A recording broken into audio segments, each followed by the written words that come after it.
ان سے پوچھو کہ آسمانوں اور زمین کا پروردگار کون ہے؟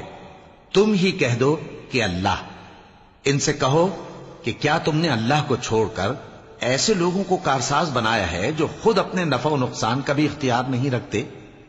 کہو کیا اندھا اور آنکھوں والا برابر ہیں، یا اندھیرا اور اجالا برابر ہو سکتا ہے؟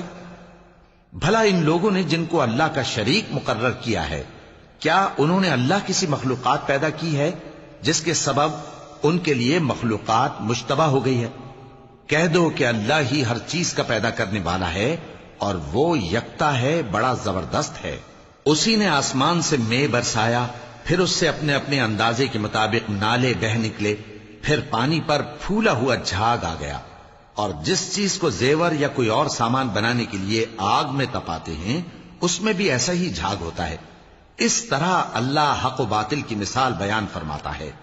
سو جھاگ تو سوکھ کر زائل ہو جاتا ہے، اور پانی جو لوگوں کو فائدہ پہنچاتا ہے وہ زمین میں ٹھہرا رہتا ہے۔ اس طرح اللہ صحیح اور غلط کی مثالیں بیان فرماتا ہے تاکہ تم سمجھو۔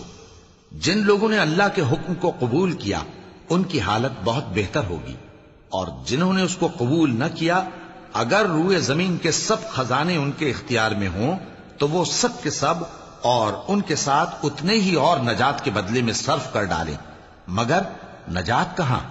ایسے لوگوں کا حساب بھی برا ہوگا، اور ان کا ٹھکانہ بھی دوزخ ہے، اور وہ بری جگہ ہے۔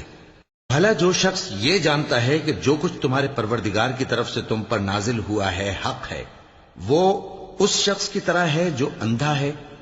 اور سمجھتے تو وہی ہیں جو عقل مند ہیں، جو اللہ کے عہد کو پورا کرتے ہیں اور قول و قرار کو نہیں توڑتے۔